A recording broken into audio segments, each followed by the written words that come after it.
Manhattan isn't just a city, it's a colossal vault.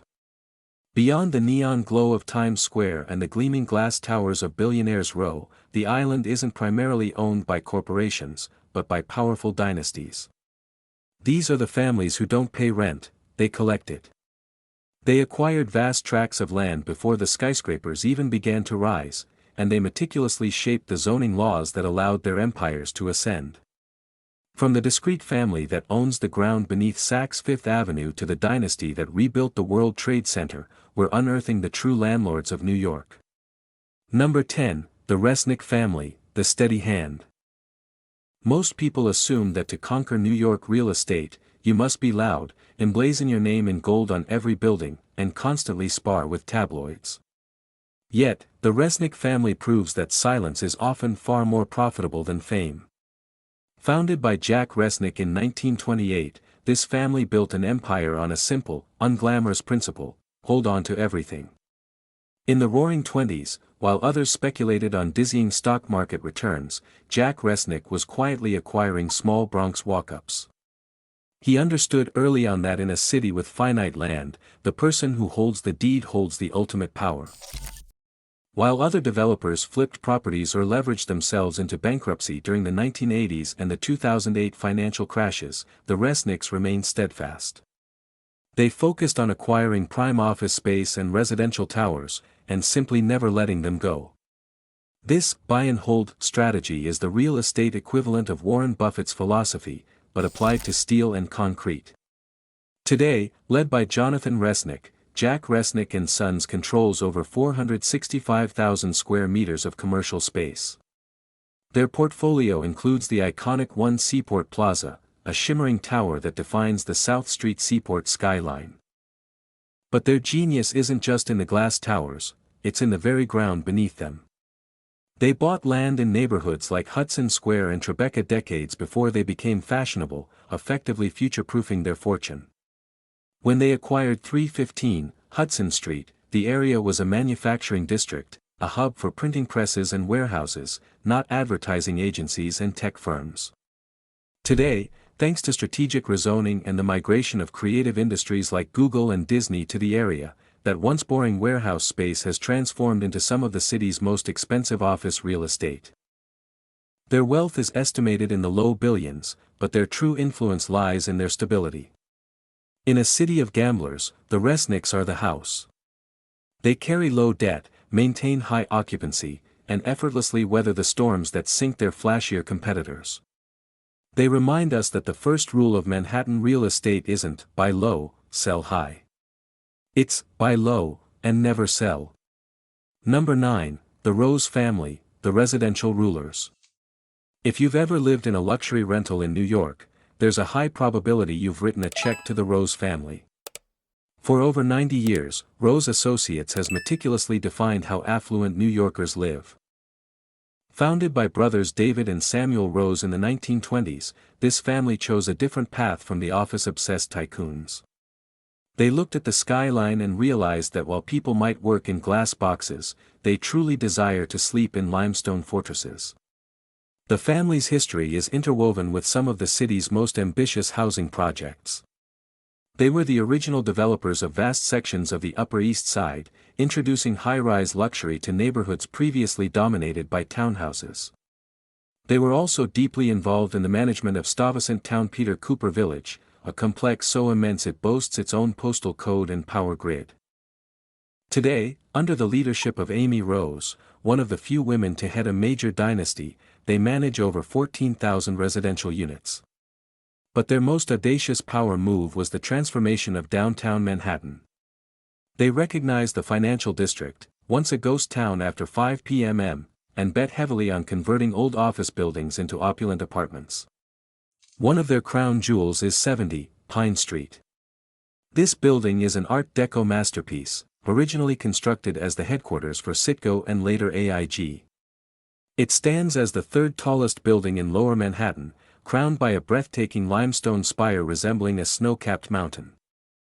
When the Rose family took it over, they didn't merely repaint the walls, they executed a massive, complex adaptive reuse project, transforming 66 floors of offices into ultra-luxury rentals.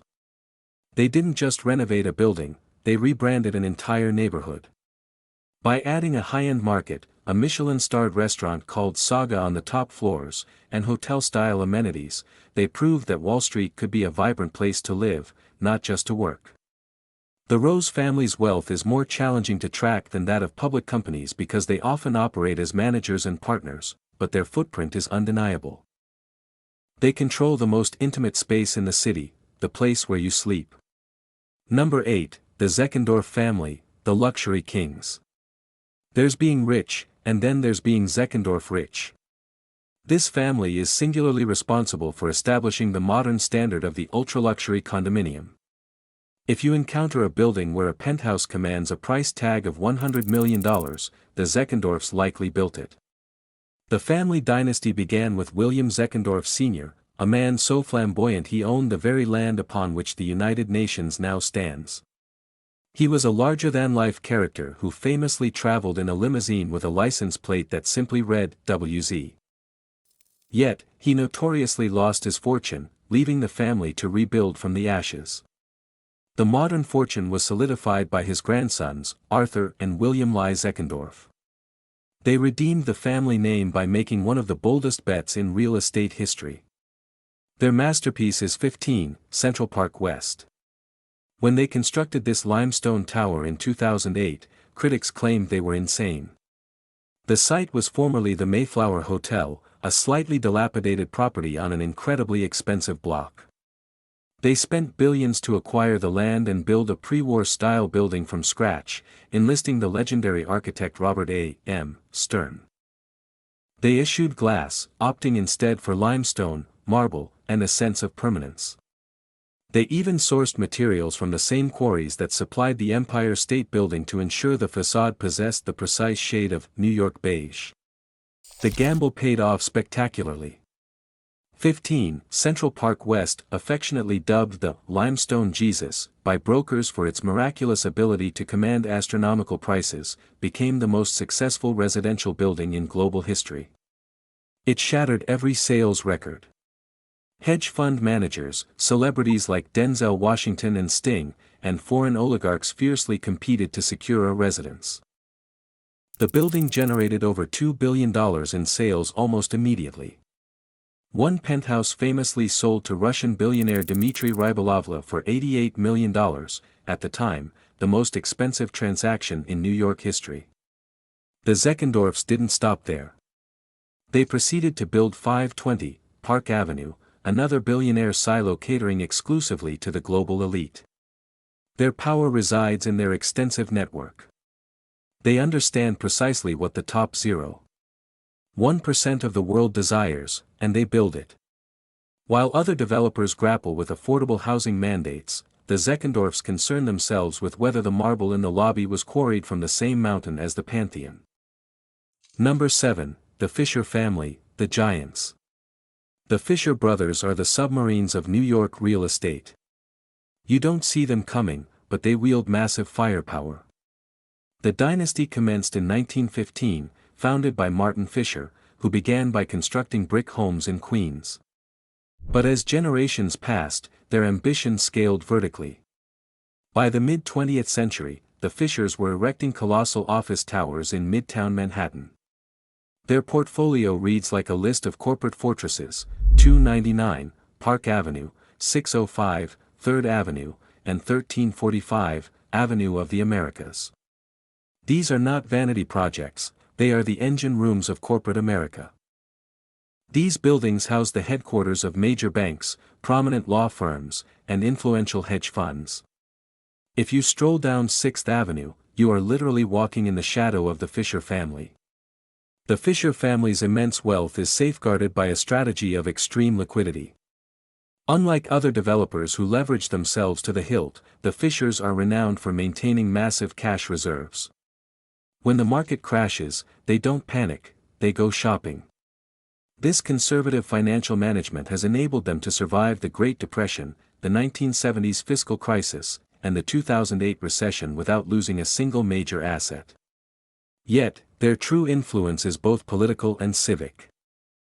The family possesses deep ties to the city's unions and its intricate political infrastructure. Perhaps their greatest contribution to the city isn't a skyscraper, but a ship.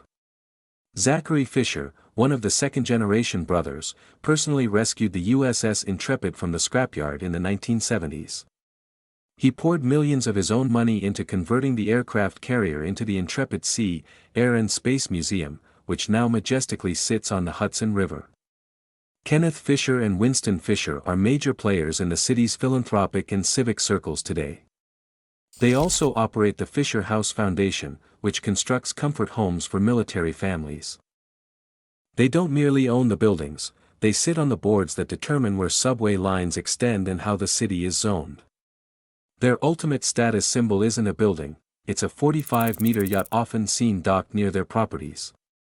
But in the boardroom, their status is confirmed by the fact that they manage over 930,000 square meters of prime Manhattan real estate.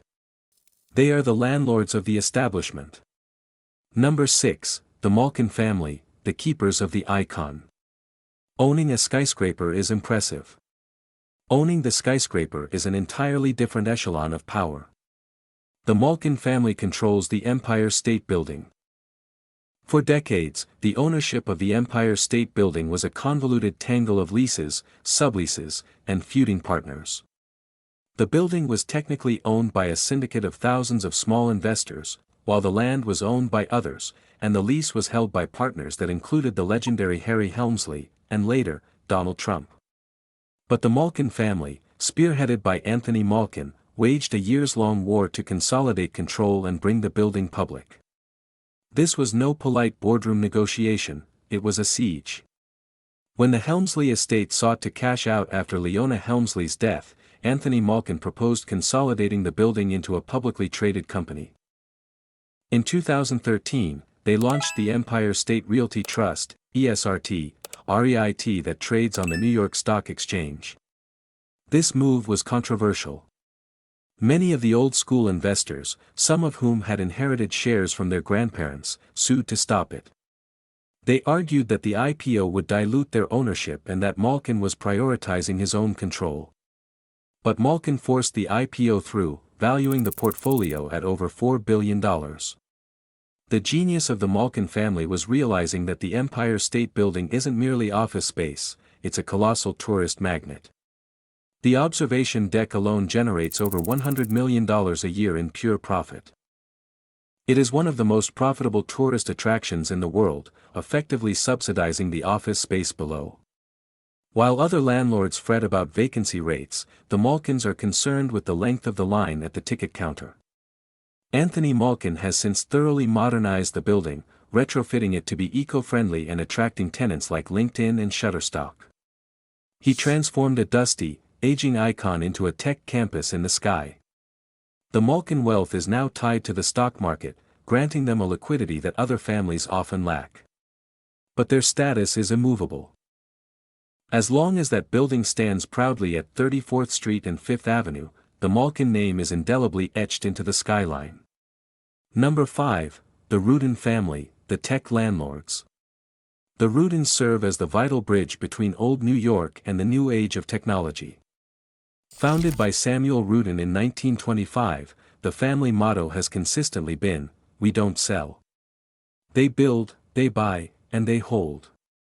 This enduring philosophy has amassed them an impressive portfolio of 16 office towers and 18 apartment buildings. However, under the visionary leadership of Bill Rudin, the family pivoted. They examined their portfolio of aging office buildings and astutely realized that the future wasn't in law firms, it was in technology. They were the first major landlords to fully embrace the wired building concept. In the mid-1990s, when the internet was still a novelty, they took an empty building at 55 Broad Street and meticulously filled it with fiber optic cables and vast broadband capacity. They then launched it as the New York Information Technology Center. This single building was instrumental in launching Silicon Alley, proving that tech companies could thrive in Manhattan, not just in Californian garages. They also developed the Greenwich Lane in the West Village, a luxury condominium project that replaced the old St. Vincent's Hospital. This was an exceptionally sensitive project. St. Vincent's was a beloved institution, famed for treating Titanic survivors and AIDS patients, and the community was fiercely opposed to its demolition. The Rudins skillfully navigated this political minefield with grace, preserving historic facades while constructing ultramodern residences behind them. This project alone yielded $1 billion windfall, selling out to celebrities and CEOs who craved the charm of the village combined with the amenities of a hotel. Their greatest asset, however, is 345 Park Avenue, a massive slab of prime real estate that serves as their headquarters. The Rudins are also known as the Fixers of New York. Bill Rudin is often the first call the mayor makes when the city requires assistance from the business community. They chair the Association for a Better New York, ABNY. They are the diplomats of the real estate world, adept at smoothing over the cracks between the public sector and private wealth. While other families engage in protracted court battles, the Rudins are typically cutting ribbons. Their net worth is estimated at over $5 billion, but their social capital is truly priceless. Number 4, the Spire family, the Lords of Rockefeller. If you seek to understand ambition, observe Jerry Spire. He didn't merely inherit a portfolio, he acquired the very heart of the city. Tishman Speyer is one of the largest real estate owners globally, but their undisputed crown jewel is Rockefeller Center. In 1996, Jerry Spire and his partners purchased the Rockefeller Center complex for $1.2 billion. At the time, many believed he was overpaying. The complex was aging, its retail spaces were struggling, and the underground concourse felt dingy.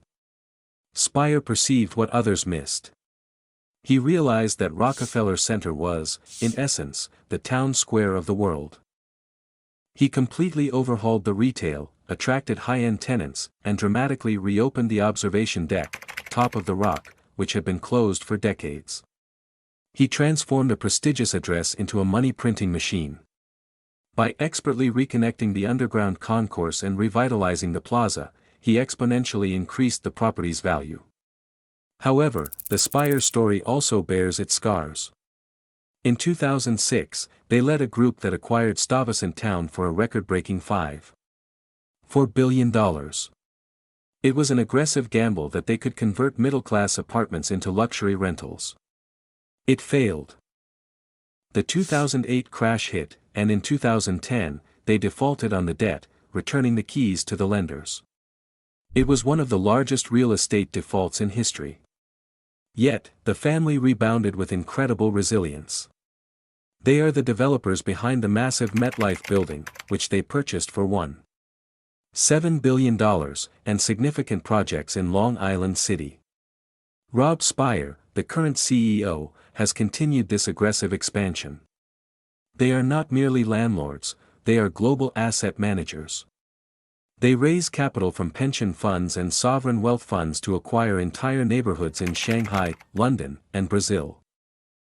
But, in New York, their power is most visibly demonstrated every December when they light the Christmas tree. That isn't a public park, that is the Spire family's front lawn. Their estimated personal net worth is in the billions, but the assets they control exceed $60 billion. They are the family to whom corporate America pays rent. Number 3, the Lefrak family, the cities within cities. Most developers construct buildings, the Lefraks build entire postal codes. The Lefrak organization, led by Richard Lefrak, is one of the largest private landlords in the United States. Their wealth is conservative, massive, and deeply rooted in the concept of scale. The family fortune was built by Samuel Lefrak, a man who famously declared, "I serve the mass, not the class."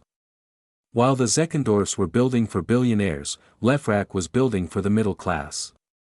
His signature project was Lefrak City in Queens, a colossal complex of 20 apartment towers housing over 15,000 people.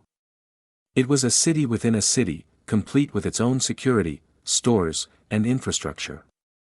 But, the family's greatest coup was Newport in Jersey City. In the 1980s, Richard Lefrak gazed across the Hudson River and saw abandoned rail yards, rotting piers, and industrial decay. He acquired hundreds of hectares for mere pennies on the dollar. People thought he was insane to attempt to build a luxury community in what was then a desolate part of New Jersey. Today, Newport is a gleaming skyline of its own, featuring office towers, high-rise apartments, and sprawling malls. It is effectively the sixth borough of New York City, and the Resnick family owns almost all of it. They constructed the roads, the sewers, and the parks. They created a tax base where there was none. In Manhattan, they are also major players, owning Gateway Plaza in Battery Park City. Richard Resnick's personal net worth is estimated at over $6 billion, but the liquidity of the family is legendary. Because they tend to hold assets for decades and maintain low debt, they are insulated from the market cycles that destroy other developers. The Resnick strategy is elegantly simple: buy land by the kilometer, not the meter. Number 2, the Goldman family, the invisible monopoly. You have probably never heard of Sol Goldman. You have probably never heard of his daughter, Jane Goldman. And that is precisely how they prefer it. Yet, if you walk down almost any street in Manhattan, you are likely passing a building they own. Solo Management, the firm controlled by the Goldman family, owns the largest portfolio of privately held real estate in New York City. We are talking about over 400 properties. Sol Goldman was a legendary dealmaker in the 1960s and 70s. He was a compulsive buyer. He would acquire anything: ground leases, townhouses, office buildings, parking garages. He didn't care about the condition of the building, he cared profoundly about the land underneath it. At the zenith of his power, he owned more of New York than anyone else. When he died in 1987, his empire was plunged into a massive legal battle. His estranged wife sued for a larger share of the estate, leading to one of the most expensive divorce and probate battles in New York history. Eventually, his daughter Jane took the reins. She has quietly, yet powerfully, grown the fortune into a behemoth.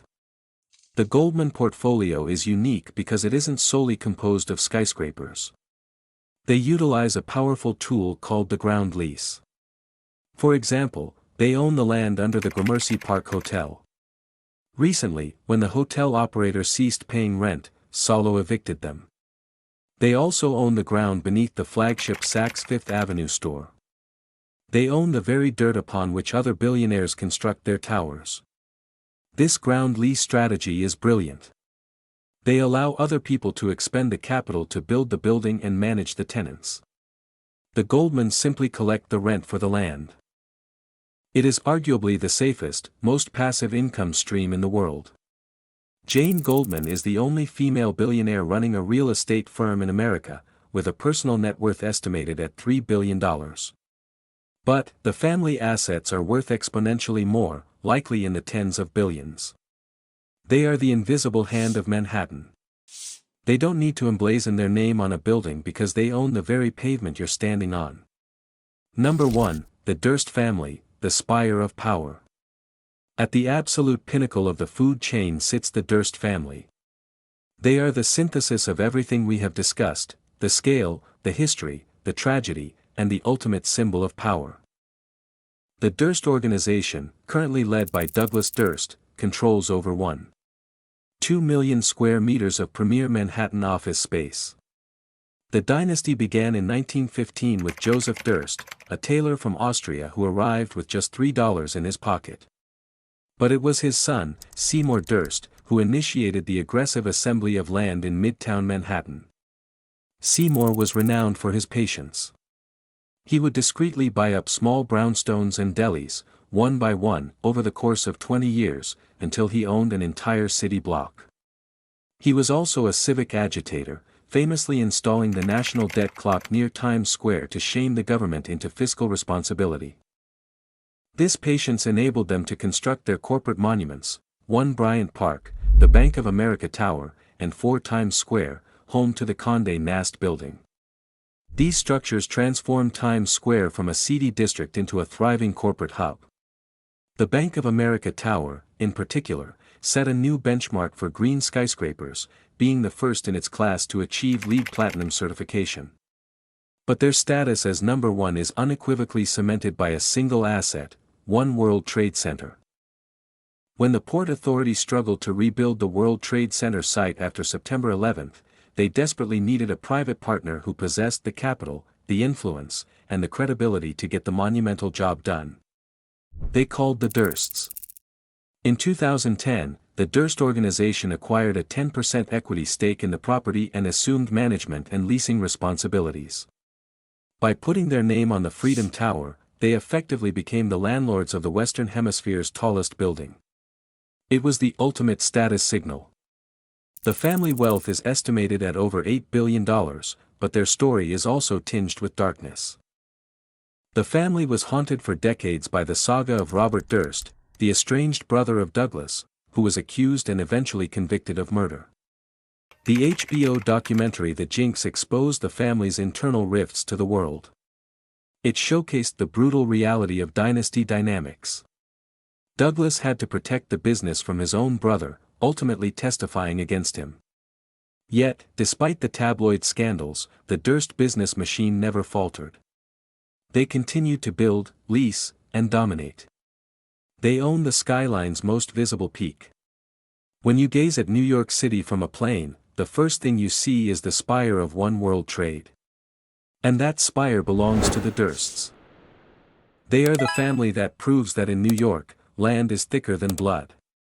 While hedge funds rise and fall, and tech billionaires relocate to Miami, these dynasties remain firmly anchored in bedrock. They remind us that the true power in New York isn't about the money you make this year, it's about the land you hold forever.